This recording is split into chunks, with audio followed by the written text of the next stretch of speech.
And I remember years ago I first encountered Ash Wednesday, and I've always heard of it, but didn't really know what it was. And there's a few different versions, like with any practice in a tradition that's been happening for a long time. There's different nuances, there's different takes, there's different sayings and phrases and blessings that happen. But one in particular for me is the approach to remember that you are dust, and to dust you will return. And it really, to me, aligns with this element of impermanence from the Buddha. All of this is fleeting, it's all passing, it's all illusion, and there is suffering, and through all of that, there is the potential for liberation. And for me, Ash Wednesday is a reminder. It's the Stoic memento mori. It's remember death. It's remember that all of this is impermanent. It's all fleeting. It's all passing. You are temporary. And at first that can feel extremely difficult because we've attached ourselves so much to our form. We've attached ourselves so much to our conditioning and to our programming of what we understand to be reality in the material and the physical world based on our roles and functions and our status or our income or whatever it might be. We've attached ourselves so much to form that to think for a moment that it's impermanent and to reflect on the truth that life is a death sentence can be quite disorienting, because that existential truth that we are all dust and to dust we will return is a wake-up call for each and every one of us to look at our life through the lens of alignment and ask ourselves the question, are we living in alignment with the divine expression to embody for our short time here? It's a reminder that this is on a timeline, a very brief timeline, and that the brevity of life should lead us not to despair, but rather to embodiment, but rather to hope, but rather to a sort of wiping of the foggy mirror so that we can see with greater clarity the best ways that we can be in the world. And so to remember the brevity of life, to remember the impermanence of life, is to paradoxically open up the eternal nature of the universe, to open up the infinite of possibility within.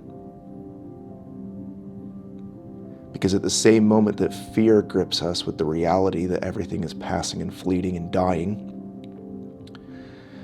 if you've trained your spirit and psyche, that's the same moment of freedom, of liberation, that in one way you can say, man, everything I do just doesn't matter. Oh man, everything is fleeting and everything is meaningless. Or the flip side of that coin is, man, nothing really matters. Everything is meaningless. I'm so glad to be here.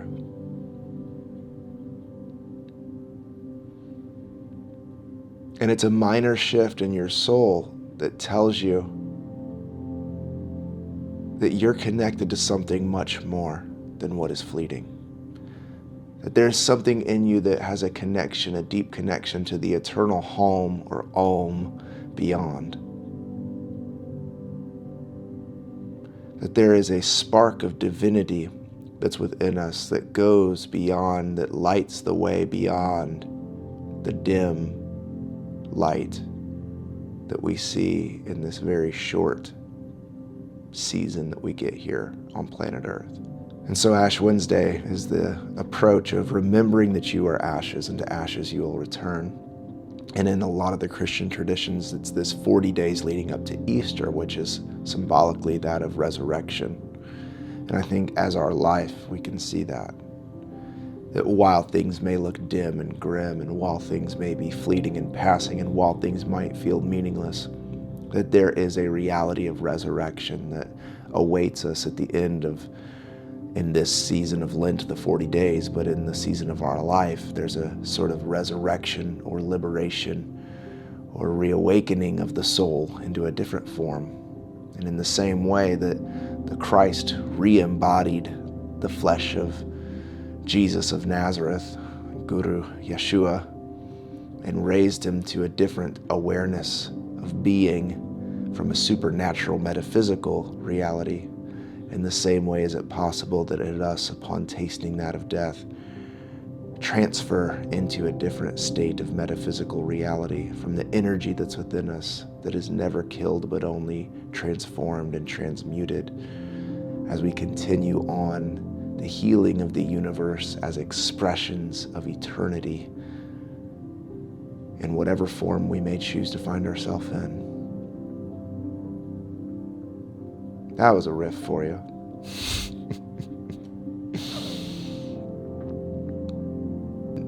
I should mention as a part of all this too, that even before I remembered that it was Ash Wednesday, we had a little booth set up at our outreach for, we do a weekly homeless outreach, and we had a booth set up for anointing people with ashes this week. To be honest, I kind of forgot about that over the weekend, and I woke up on Monday morning, President's Day, so I had the day spaced out to be with my fam, but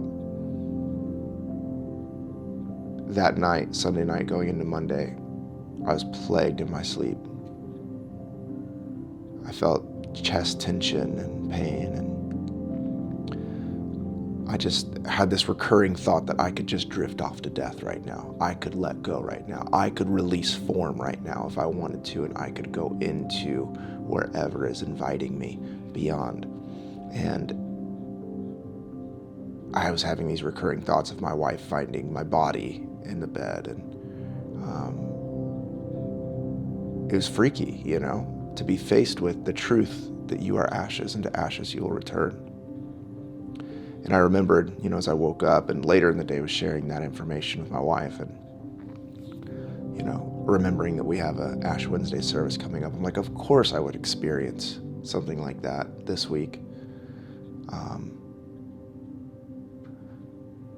But as I explained, I don't think that there's anything to free myself from or to fix or heal.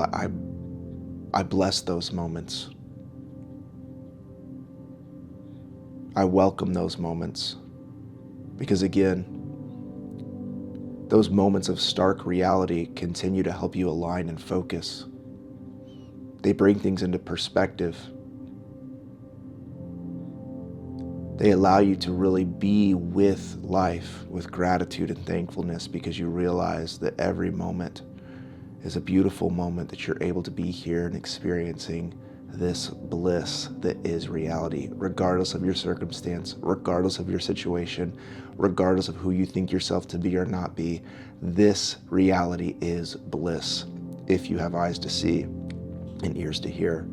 I love how Alan Watts once said that this is it. And as we look at the stars and at night, it's the fireworks show of the beauty of the universe every single night. And we have the ability every single day to engage and to embody this. Even though it's fleeting, it's meaningful.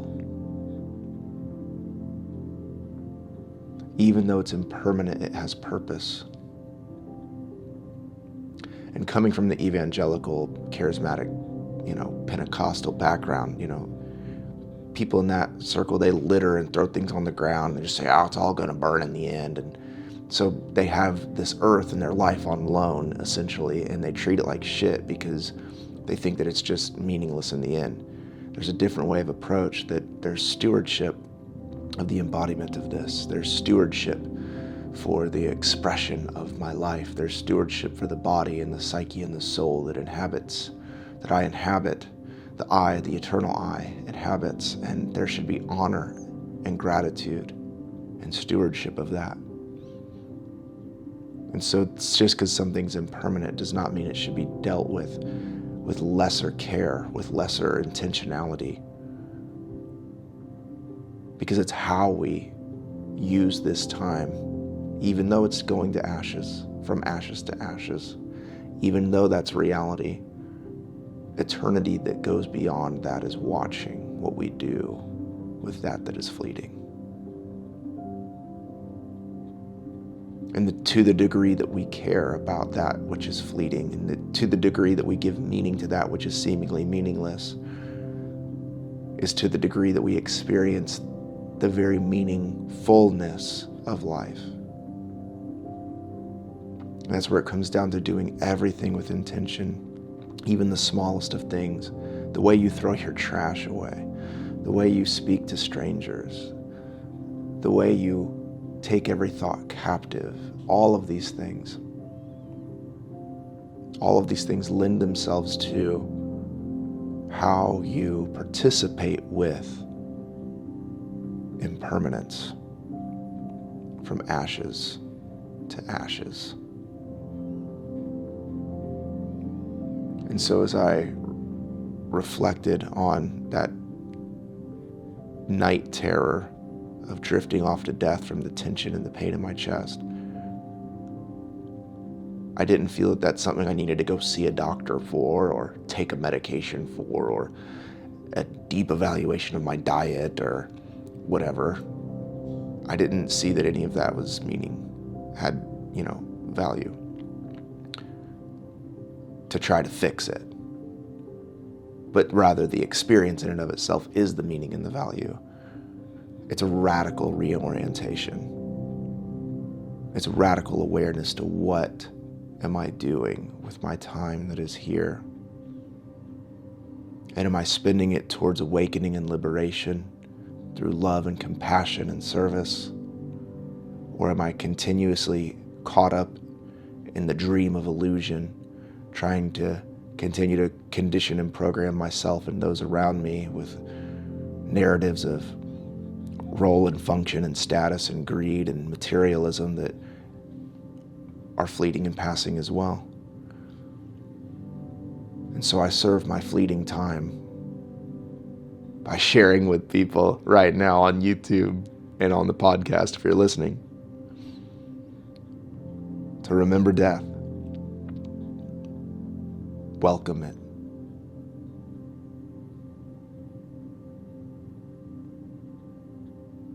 don't avoid it. You can't avoid it. Life is a death sentence, as one of my favorite band, Nails, lyrics is. Life is a death sentence. But you can look at that negatively, or you can look at that and take a deep breath of gratitude that to be here is beauty. And to be here is also fleeting. So I might as well enjoy the time here and manage how many fucks I give to shit that doesn't matter, and give it all to the right things, as the Subtle Art of Giving a Fuck book talks about, right? Mark Manson.